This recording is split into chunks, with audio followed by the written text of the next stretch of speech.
आज आपण मेरिडियन्स जे आहेत त्या लक्षात घेणार आहोत. तर हा चायनीज एक्युपंक्चर जे आहे त्याला शॉर्टमध्ये TCA असं म्हणतात, चायनीज एक्युपंक्चर. त्यानुसार बॉडीमध्ये ज्या 14 मेरिडियन सांगितलेले आहेत तर त्याचे नावं सर्वप्रथम तुम्ही लिहून घ्या.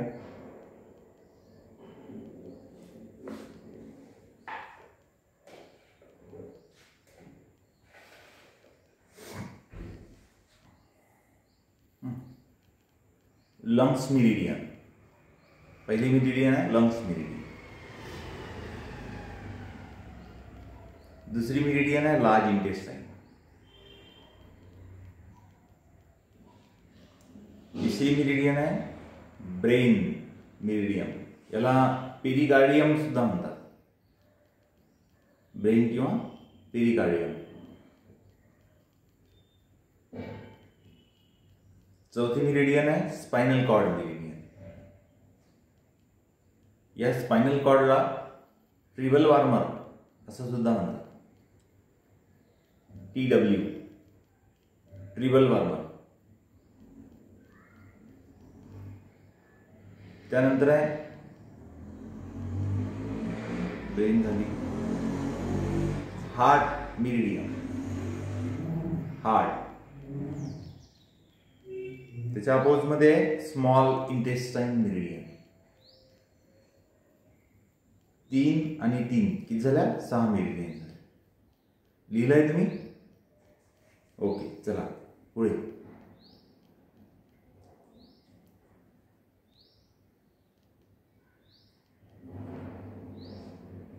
स्टमक आणि स्प्लीन. स्प्लीन मेरिडियन,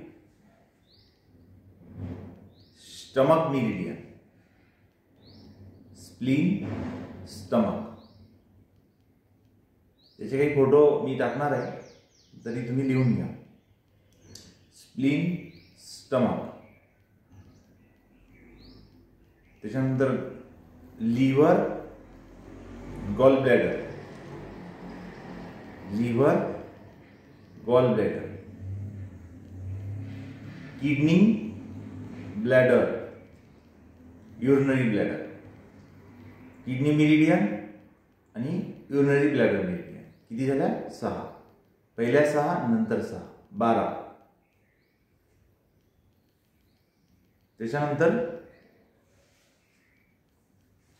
2 मेरिडियन ज्या असतात, म्हणजे ह्या 12 जे आहेत या बॉडीवरती सांगितलेल्याच आहेत. एक समोरची मेरिडियन असते, याला म्हणतात rain meridian. Rain, REN, rain meridian.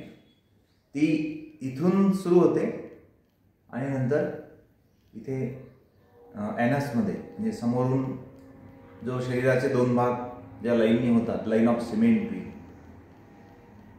तर त्या लाईननी ते 2 भाग होतात.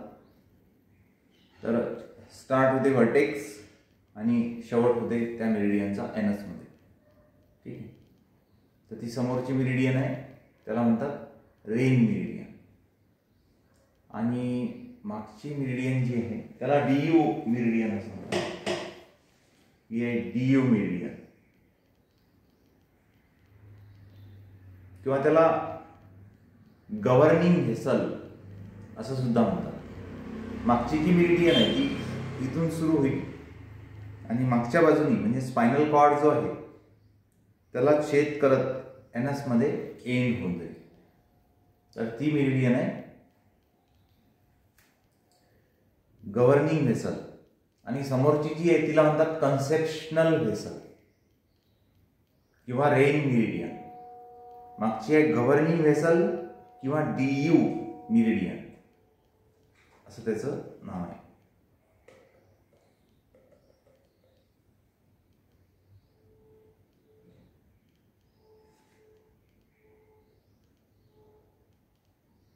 ठीक आहे, लक्षात आलंय? अशा 14 मेरिडियन बॉडीवरती आहेत. तर मेरिडियन बद्दल जर तुम्हाला विचारलं गेलं तर तुम्ही ह्या 14 मेरिडियनचे नावं लिहून ठेवायचे. त्याच्याबद्दल काही डिटेल्स देण्याची काही गरज नाही आहे. फक्त नावं लिहिले ना तरी सुद्धा मार्क तुम्हाला 50% मार्क तर मिळतील. डिपेंड करते प्रश्न काय विचारले.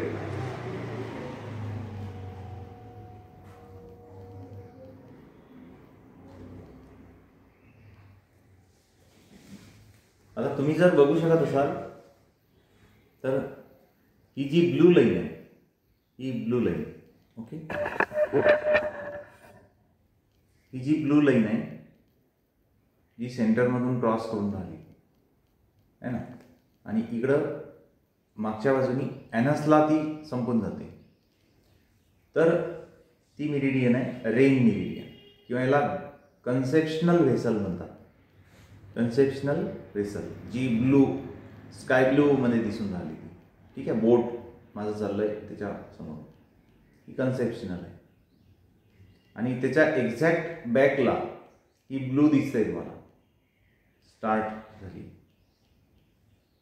ॲनसमध्ये समाप्त होऊन जाते. तर ही झाली गव्हर्निंग व्हेसल, जीव्ही मेरिडियन असं सुद्धा म्हणतात, किंवा DU मिरिडियन असं सुद्धा या मिरिडियनला म्हणतात. ओके, या दोन मिरिडियनला एक्स्ट्रा मिरिडियन म्हटलेलं आहे. मुख्य ज्या मिरिडियन्स आहेत त्या 12 आहेत, है ना.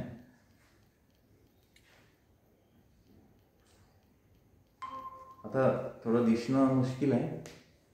तर इथून बघा, ही रेड जी आहे, ही लाईन जी आहे ही रेड, तर ही आहे ब्लॅडर मिरिडियन, युरिनरी ब्लॅडर, है ना. आणि आता हे तुम्हाला काही गरज नाही आहे या गोष्टीची की ही कुठून सुरू होते आणि कुठपर्यंत जाते, है ना. आता हे जे शरीरावरचे जे पॉईंट्स असतात ना, जसं आता इथं बघा ब्लॅडर मिरिडियन 14 हा पॉईंट इथं आहे. तर इथं आपल्याला पंक्चर करायचं असते, नीडलने पंक्चर करायचं असते. तुम्हाला नीडल आहे तिथं, मी दाखवून देतो.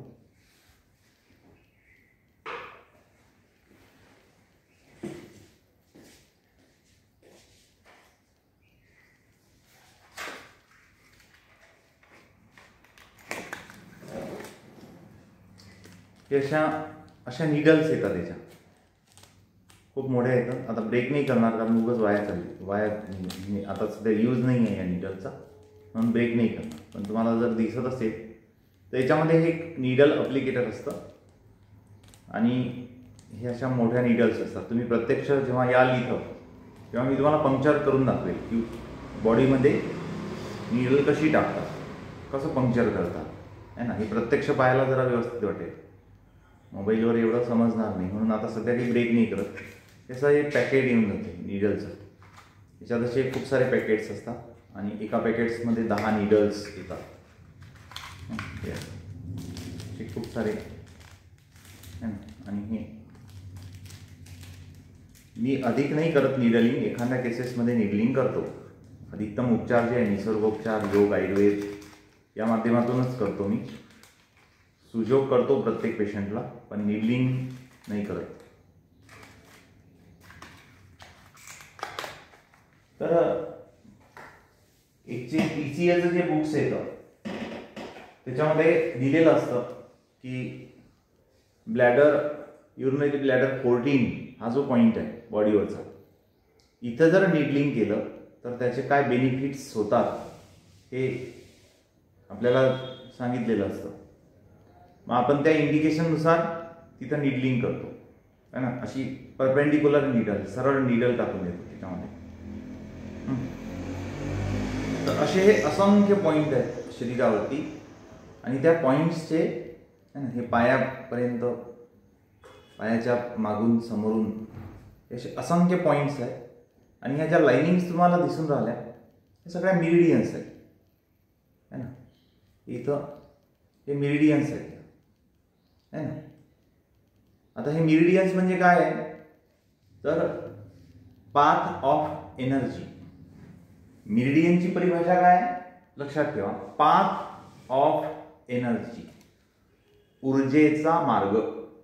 म्हणजे ज्या मार्गातून ऊर्जा शरीरामध्ये वाहते तर त्याला म्हणायचं आहे ऊर्जेचा मार्ग. जसं मुंबईची लाईफलाईन काय आहे, मुंबईची लाईफलाईन आहे लोकल, तिथली ट्रेन जी आहे ती मुंबईची लाईफलाईन आहे. आता त्या जे रेल्वे जो आहे म्हणजे रेल्वे रूट जो आहे त्यावरून ती रेल्वे धावते है ना. आता त्याच्यामध्ये जर समजा पाणी भरलं त्या पाथमध्ये तर काय होईल, ती रेल्वे जाऊ शकेल का, नाही जाऊ शकेल. म्हणजे काय होईल, सगळं सर्क्युलेशन जे होऊन राहिलं रेल्वेच्या माध्यमातून ते थांबून जाईल. म्हणजे अर्थात काय होईल, तर जे काही कार्य व्हायला पाहिजे, लोकांची जे कामं व्हायला पाहिजे ते होणार नाही. तसंच बॉडीमध्ये जो पाथ असतो त्याच्यामध्ये जर काही चोक आला, काही ऑब्स्ट्रक्शन आलं, तर तिथून ती एनर्जी फ्लो नाही होत आणि त्याच्यामुळे मग आपल्याला डिसीज, रोग पाहायला मिळतात. आणि आपण काय करतो, निडलिंग करून तो जो चोक असतो, तो जो ते जे ऑब्स्ट्रक्शन असते ते ऑब्स्ट्रक्शन आपण काढून टाकतो. त्यामुळे तिथली एनर्जी फ्लो जो आहे तो सुरळीत होऊन जातो आणि मग जे प्रॉब्लेम्स आहेत म्हणजे डिसीज जो आहे किंवा जे सिम्पटम्स आहेत तर ते सिम्पटम्स कमी होऊन जातात है ना. तर असं हे पाहायला मिळतं. प्रत्यक्ष जर आपल्याला म्हणजे कधी वेळ असला तर आपण प्रत्यक्ष जेव्हा इथे येणार तेव्हा आपण निडलिंग करू. आता परीक्षेच्या दिवसामध्ये सगळेच विद्यार्थी इथं राहतील तर संध्याकाळच्या वेळेला आपण ग्रुपला मेसेज टाकू आणि संध्याकाळच्या वेळेला 1-2-3 दिवसासाठी म्हणजे तुमचा पेपर राहतो 10 ते 1 संध्याकाळच्या वेळेला 5-6 वाजता वगैरे असं आपण इथं बसू. इथं एक हा मोठा हॉल आहे जिथं मी आता बसलेला, तर ते 25-30 विद्यार्थी तर सहज बसतात आणि इथं थोडंसं आपण ती प्रॅक्टिकल माहिती जी आहे ती घेण्याचा प्रयत्न करू. मॅक्झिमम स्टुडंट राहतील, अधिकतम विद्यार्थ्यांना मला सुद्धा ते देता येईल. ठीक आहे. तर जो काल प्रश्न होता एक की मेरिडियन्स वरती जो प्रश्न होता त्याचं आता हे उत्तर मी तुम्हाला दिलेलं आहे. ठीक आहे. आता 2020चा पेपर जो आहे तो आपण लक्षात घेऊ. मी तुम्हाला लगेच 20च्या पेपरचा फोटो टाकतो.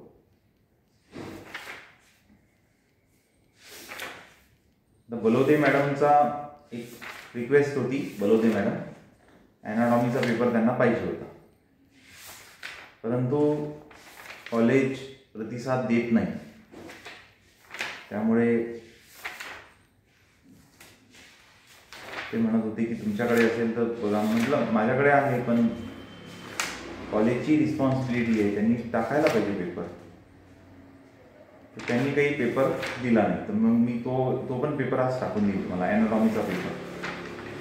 तर तो ॲनाटॉमीचा पेपर मॅडम तुम्हाला समजवतील, बलोदे मॅडम. आता हा 2020चा पेपर जो आहे हा थोडा डिस्कस करू आपण. तर मी तुम्हाला मीटिंग सुरूच ठेवा, मी फक्त व्हॉट्सअपवरून तुम्हाला टाकून देतो मी हा पेपर.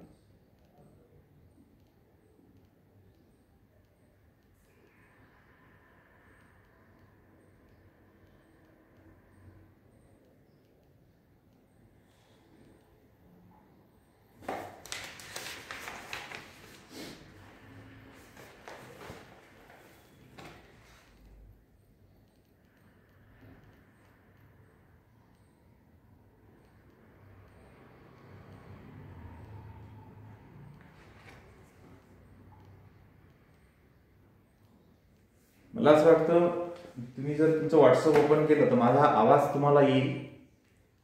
तुम्ही तुमचं व्हॉट्सअप ओपन करून बघा. ठीक आहे. आजकाल मोबाईलमध्ये खूप सारे मल्टी ॲप फंक्शन आहे, म्हणजे माझा आवाज पण तुम्हाला येईल आणि तुम्ही व्हॉट्सअपवरती त्याचे प्रश्न आहे ते बघू शकाल. आता हा 2020चा पेपर आहे निसर्गोपचाराचा, प्रॅक्टिस इन नॅचरोपॅथी आणि कंसात लिहिलेला आहे थिअरी. तर पहिला प्रश्न त्याच्यामध्ये रिकाम्या जागा आहे 5 मार्कासाठी. आता इथं थोडासा पॅटर्न त्यांनी बदललेला आहे पेपरचा.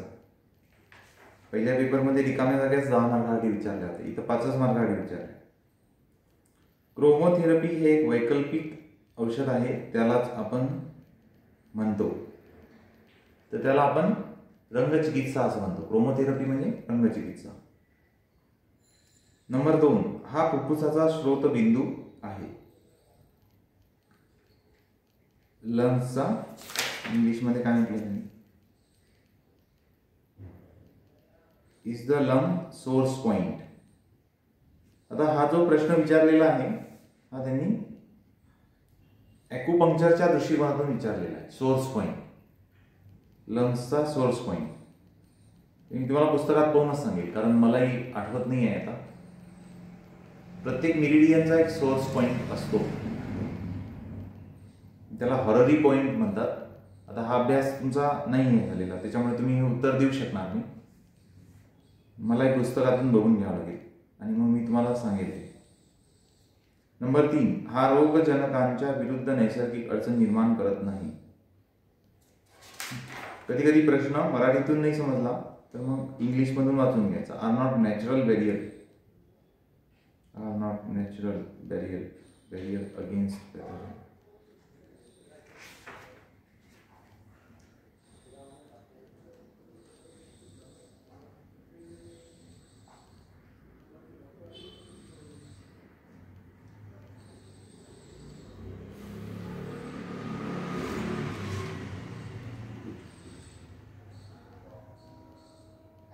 सर तिसऱ्या नंबरची रिकामी जागा काय म्हणते सर, ते कळलं नाही.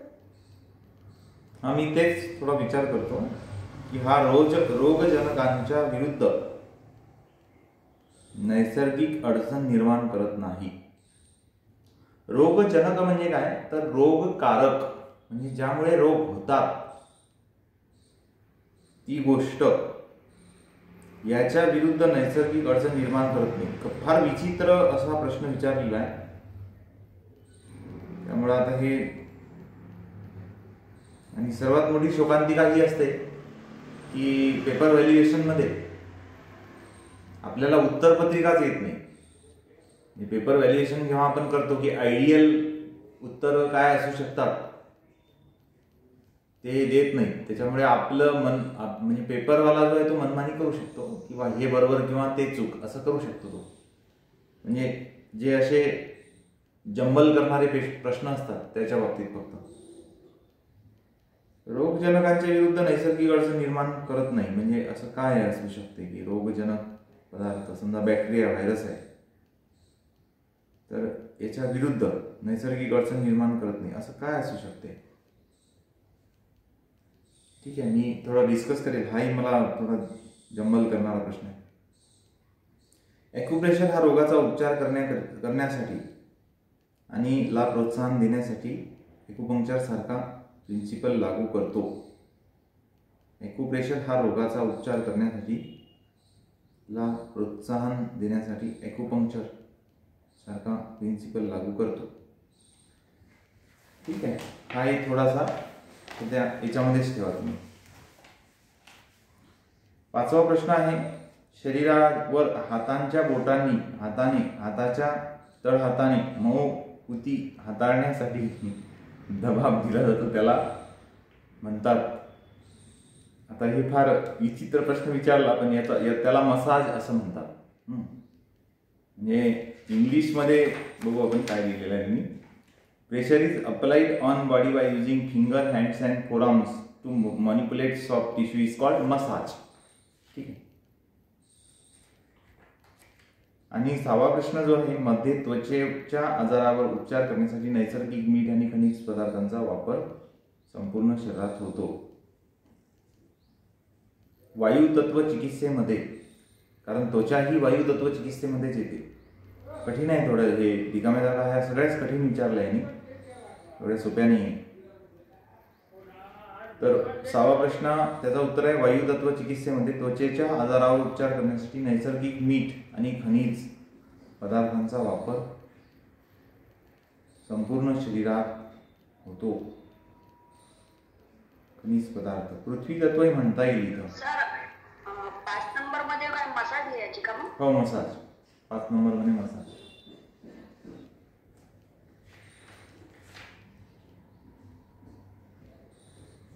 ठीक आहे. प्रश्न ब चूक की बरोबर. कॉर्नियामधून डोळ्याच्या बॉलमध्ये जाणारे हलके किरण विनोद आणि लेप्टिक विनोद प्राप्त करतात. इंग्लिशमध्ये वाचू एकदा आपण. Light ray entering the eyeball pass through the cornea aqueous humor, the lens and vitreous humor. Pass through the cornea, aqueous humor and humors, the lens and vitreous humor. हे बरोबर आहे. ठीक आहे, याला बरोबर लिहा. नंबर 2, सामान्यतः पायावर दबाव आणण्याची एक प्रणाली म्हणजे रिफ्लॅक्सॉलॉजी. तर हे पण बरोबर आहे. रिफ्लॅक्सॉलॉजी म्हणजे पाय, तळपाय असा अर्थ तिथं पेक्षित जर लक्षात घेतला तर बरोबर. मानवी शरीराचे सामान्य कोर तापमान अंदाजे 92 फॅरेनहाइट म्हणजे 33 डिग्री सेल्सिअस असते. हे चूक आहे ना, हे चूक सांगितली. योग्य तापमान किती असते माहिती आहे का कोणाला शरीराचं? फॅरेनहाइट मध्ये आणि डिग्री सेल्सिअस मध्ये. योग्य तापमान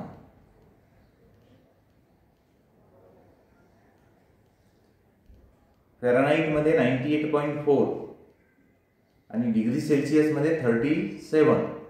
ठीक आहे. वायू तत्व हा हवेचा घटक आहे आणि शरीरातील सर्व कार्य निरोगी ठेवण्यासाठी कार्य करीत आहे. हे बरोबर आहे. नैसर्गिक चुंबक हे मॅग्नेटोथेरपीचा प्रकार नाही. हे चूक आहे. नैसर्गिक चुंबक मॅग्नेटिक थेरपीचाच प्रकार आहे. फळांच्या लगद्याची मालिश त्वचेला आधार देते आणि त्यामुळे त्वचेला पोषण मिळते. हे बरोबर आहे. फळांचा जो लगदा असतो त्याची मालिश शरीराला जर केली तर निश्चितच त्यांनी पोषण होते.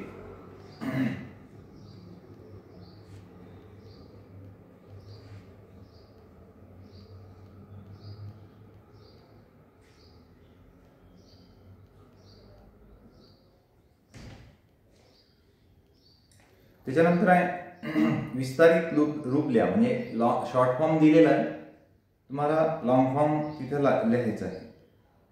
ठीक आहे. तर हे थोडं तुम्ही नेटवरून चेक करा, कारण ATB जे आहे याचे लॉंग फॉर्म बरेचसे 2-3 होतात है ना. अँटीबॅक्टेरियल थेरपी असा सुद्धा लॉंग फॉर्म होतो, पण अपेक्षित नेमका निसर्गोपचाराशी संबंधित कोणचा आहे ते इथं लक्षात घ्यावं लागेल. TCM म्हणजे चायनीज मिरिडियन है ना. ट्रायोरिजिन चायनीज मिरिडियन TCM.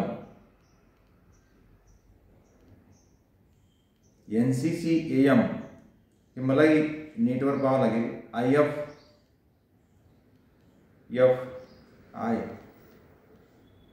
हे मला पाहावं लागेल.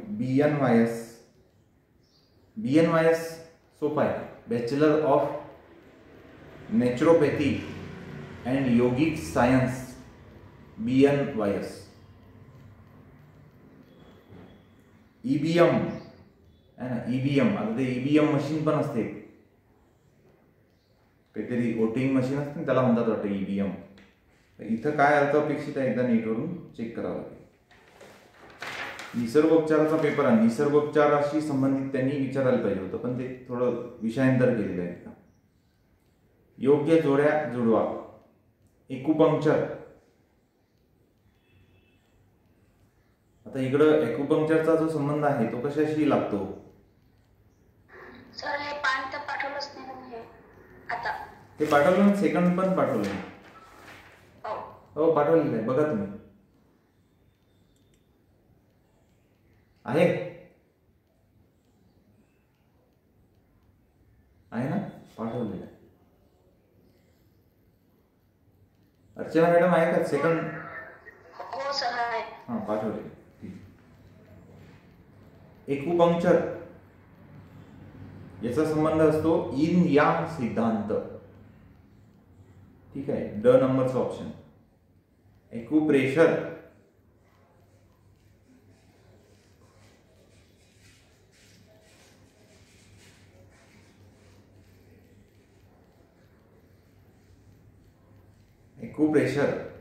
त्याच्यातलं ॲक्युप्रेशर थोडंसं कन्फ्युजिंग होतं आहे. आपण दुसरं बघू, म्हणजे मग ते एक जे ऑप्शन शिल्लक राहील ते त्यालाच आहे.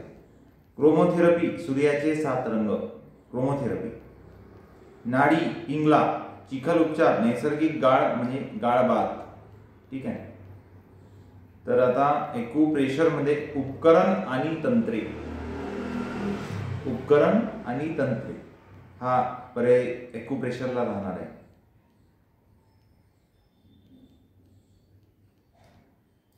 इथं थोडं कन्फ्युजिंग आहे, कारण ॲक्युप्रेशर इन यांग सिद्धांत तिथं पण लागू होतो, ॲक्युपंक्चरला लागू होतो.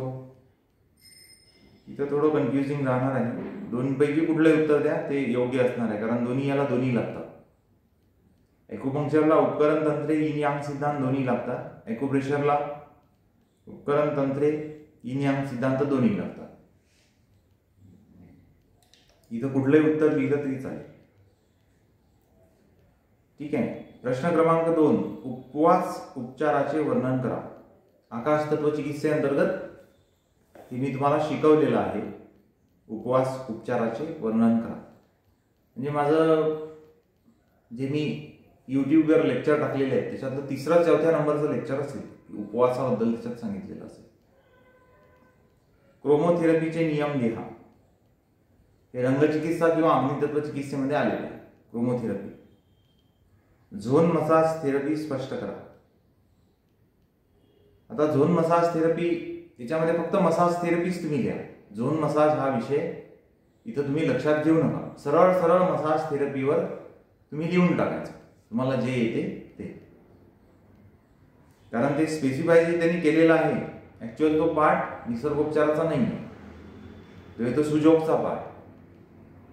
आणि सुजोगचं एवढं डिटेलिंग टीचिंग जे आहे ते तुम्हाला झालेलं नाही.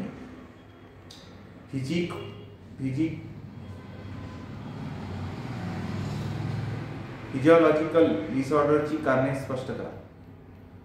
फिजिकल लॉजी 2 मिनिटं, ते इंग्लिशमध्ये काय आहे ते बघून घेते.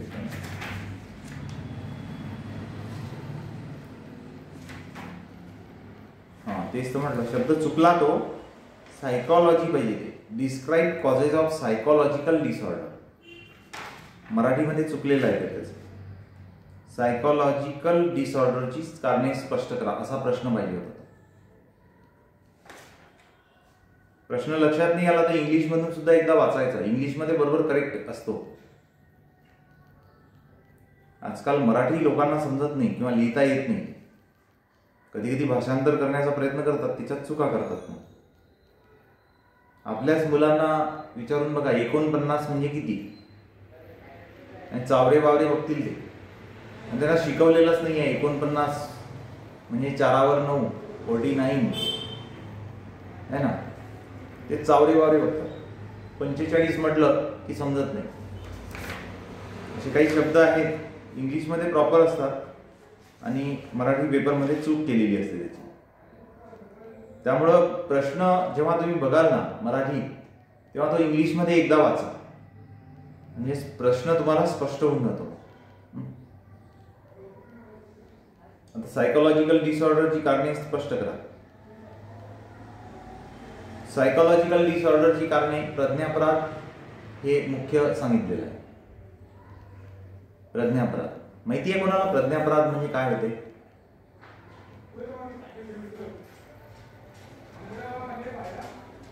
अर्चना मॅडम, प्रज्ञापराध म्हणजे काय?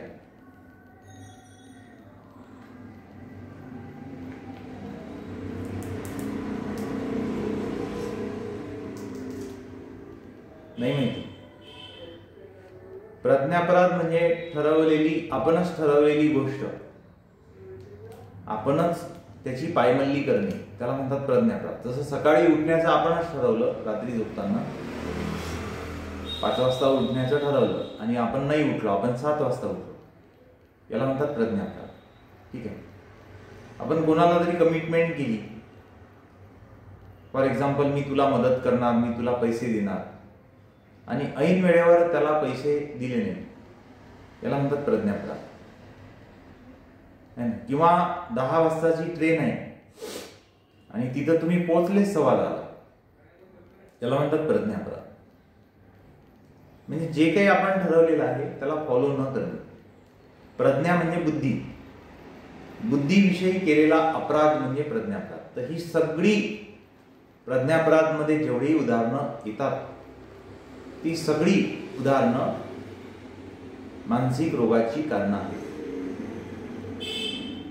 एखाद्याला आपण जेव्हा फसवत असतो तेव्हा आपण पण फसवत असतो हे लक्षात येत नाही. आपल्याला असं वाटते आपण खोटं बोललो तर चालतं, काय फरक पडते, त्याला थोडी माहीत पडते. हा, निश्चित त्याला माहीत नाही पडणार, पण तुमचं खूप मोठं नुकसान होत असते है ना. तुमच्या बुद्धीचा क्षय होत असते, तुमची बुद्धी तुमच्या विपरीत होत असते, हे तुम्हाला कळत नाही. जे दुराचार, व्यभिचार, अत्याचार, भ्रष्टाचार करणारे जे लोक आहेत, आपल्याला असं वाटते बा मजेत आहेत ते है ना, त्यांना मस्त सुख मिळते है ना. दुसऱ्याला फसवून ज्यांनी साम्राज्य उभं केलं, दिसायला निश्चितच वाटते की त्यांना सुख मिळते, परंतु मुळात त्याच व्यक्तीला माहित असते की त्याला खरंच सुख मिळते का किंवा तो सुखावतो का. तर असं नसते, तो व्यक्ती खूप दुखावलेला असते. दिसायला भौतिक वस्तू जरी दिसत असल्या तरी मानसिक आणि शारीरिक दृष्टिकोनातून तो खूप कमकुवत झालेला असतो आणि रोगी असतो, आणि त्याला त्या गोष्टीचं कवडीचंही सुख नसते. सामान्य दृष्टिकोनातून आपण एखाद्याला मोठ्या गाडीत बसून जाताना बघतो तर आपण म्हणतो बापरे, हा किती धनवान, किती सुखवान आहे, किती सुख आहे त्याच्याकडे, किती सुख सुविधा आहे त्याच्याकडे है ना. सुविधा जरी असल्या तरी सुख त्याच्यापासून मिळेल याची काही गॅरंटी नाही. त्या गोष्टीला मनाची आणि शरीराची साथ लागते, आणि ती जर नसेल तर वस्तू आणून, खाद्यपदार्थ समोर असून सुद्धा आपण सुखावणार नाही. म्हणून योगमध्ये जे आपण सांगतो की यम नियमांचं पालन करा, अहिंसा, सत्य असते, ब्रह्मचर्य, अपरिग्रह, शौच, संतोष, तपस्वाध्याय, ईश्वर परिधान. हे कशासाठी? हे दुसऱ्यांसाठी नाही आहे, हे आपल्यासाठीच आहे. किंबहुना त्या सत्य गोष्टीचा परिणाम आपल्यावरतीच होत असतो, असत्य गोष्टीचाही परिणाम आपल्यावरतीच होत असतो. त्यामुळे सुखावणं हे खूप महत्वाचं आहे, आणि त्या सुखावण्यासाठी सदाचार खूप महत्वाचा आहे. आज आपण समाजामध्ये बघतो की मानसिक रोगाने अनेक लोक ग्रस्त झालेले आहेत. त्याचं कारण काय माहितीये का? की सेल्फिशनेस, स्वार्थीपणा. स्वार्थी असायला पाहिजे पण खूपच अतिरेक होतो, स्वार्थीपणाचा अतिरेक होतो. आणि त्यामुळे काय होते की ते लोक जेव्हा दुसऱ्याला त्रास देतात तर एका कालांतराने त्यांना पण खूप त्रास होते त्या गोष्टीचा है ना. एखादा, जसं हिटलरनी जगाला त्रास दिला पण हिटलरलाही त्या गोष्टीचा खूप त्रास झाला, शेवटी त्यांनी आत्महत्या करून टाकली. असे अनेक उदाहरण आहेत. नेपोलियन बोनापार्ट जो होता, ज्यांनी जवळजवळ जग जिंकलंच होतं, जिंकण्याचा प्रयत्न केला होता, नंतर त्याला हा प्रश्न पडला की आता जिंकायला काही बाकी नाही तर मी काय जिंकू, आणि त्या भावनेनी तो रडत होता त्याच्या प्रधानाकडे. त्याला कळत म्हणजे आता काही नाहीये युद्ध करण्यासारखं, तर मग तो रडत होता. म्हणजे एवढं साम्राज्य प्राप्त केल्यानंतर सुद्धा, सुखसुविधा प्राप्त केल्यानंतर सुद्धा तो रडत होता. याचा अर्थ काय आहे? तर आवश्यक, जीवनाला आवश्यक तेवढ्या वस्तू किंवा तेवढी आवश्यकता आपली आहेच, ते पाहिजेच आपल्याला, परंतु त्याच्यापेक्षा अधिक जेव्हा मिळण्याची आपण आशा अपेक्षा ठेवतो तेव्हा मात्र माणूस, त्याला ते कळत नाही की येणारं जे काही आहे ते आपल्याला सुखावणार नाही. आपली मानसिक स्थिती आणि आपली शरीराची तब्येत, आपल्या शरीराची जी काही क्षमता आहे तीच आपल्याला सुखावणार आहे.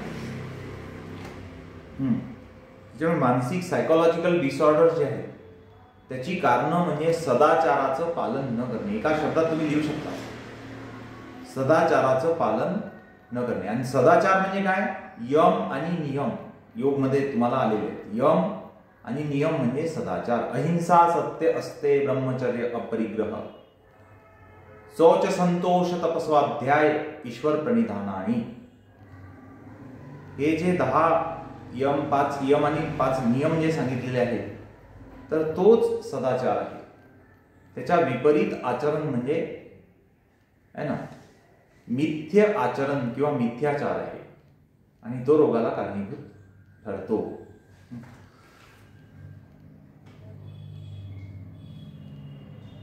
नंतर प्रश्न क्रमांक 3. इथून आपण जे प्रश्न आहे ते आपण उद्या बघू. तुमचा काही प्रश्न असेल तर तुम्ही विचारू शकता.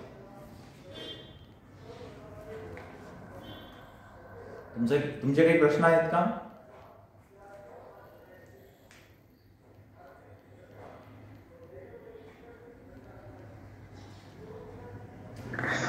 सर एवढा कठीण पेपर असतो का सर नॅचरोपॅथीचा? हो ना, ते आता काय सांगावं आता, कोणाला सांगावं आणि कोण सांगेल अशी परिस्थिती आहे. निसर्ग उपचाराचा पेपर निश्चितच कठीण नसतो, पण त्यांनी उगच चायनीज ॲक्युपंक्चर आणि सुजोगचा भाग जो आहे तो त्याच्यात घुसळण्याचा प्रयत्न केला. आणि असं चायनीज ॲक्युपंक्चर तर मलाही व्यवस्थित येत नाही, तर त्याचे सिद्धांत जास्त घुसवण्याचा प्रयत्न केला. काही कळत नाही आहे ना. खेळण्यामध्ये चायनीज आलं, खाद्यपदार्थांमध्ये चायनीज आलं, आपली होळी चायनीज होऊन गेली, आपली दिवाळी चायनीज झाली आणि आपला निसर्गोपचारचा पेपर पण चायनीज होऊन गेला. तो पण आहे ना. आणि आधीचा पेपर छानच असतो. हो, आधीचा पेपर ठीक होता, पण याच्यामध्ये लॉंग क्वेश्चन व्यवस्थित विचारलेले आहेत. ठीक आहे.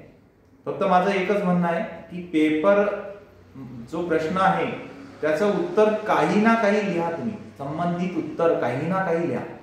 पेपर काळा करायचा, कोरा सोडायचा नाही. बस हे एवढं लक्षात ठेवायचं. तुम्ही पासिंग निघून झालं तुमचं. काही ना काही लिहा, जे सुचेल विषयाशी संबंधित ते लिहा. मी असं नाही म्हणत पिक्चरच्या स्टोरी लिहा है ना. पूर्वीला तर म्हणजे काही विद्यार्थी पिक्चरच्या स्टोरी लिहून ठेवतात है ना. हम आपके है कोण है ना. मग सलमान खान आला, मग माधुरी दीक्षितनं असं केलं, असं पण वाचायला मिळतं मला. काळं केलेलं असतं आहे ना, 8 पैकी मी 2-3 मार्क त्याला देऊन देतो, कारण त्याचं पासिंग मला काढायचं असते. ठीक आहे, पण एवढंही भयानक नका करू. काय विषयाशी संबंधित जे तुम्हाला येत असेल, जे तुम्ही वाचलाय पुस्तकात ते लिहा. काही फरक नाही पडत है ना. समजा फॉर एक्झाम्पल तुम्हाला मसाज बद्दल येत नाही, पण तुम्हाला ज्यूस थेरपी माहिती आहे, कायाकल्प चिकित्सा याच्याबद्दल माहिती आहे, तुम्ही वाचलेला आहे, लिहून टाका. त्याच्यामध्ये काय फरक पडत आहे ना. कमीत कमी जो प्रश्न विचारला त्याचं उत्तर तुम्हाला येत नाही, पण निसर्गोपचाराचा दुसरा भाग तुम्हाला माहिती आहे ना, दुसरं तुम्ही लिहू शकता, तर लिहून टाका. काय प्रॉब्लेम नाही. ठीक आहे, पासिंग तर निघून जाते. प्रत्येक पेपरमध्ये हीच गोष्ट लक्षात ठेवा.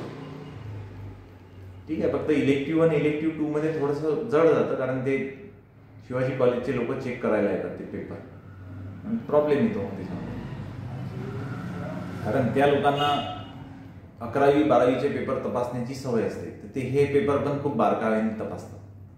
त्यामुळे त्याच्यात थोडेसे मुलं नापास होण्याची शक्यता जास्त असते. बाकी याच्यात काही प्रॉब्लेम नाही आहे. ठीक आहे. चला, इथं लेट होऊ शकता आता तुम्ही.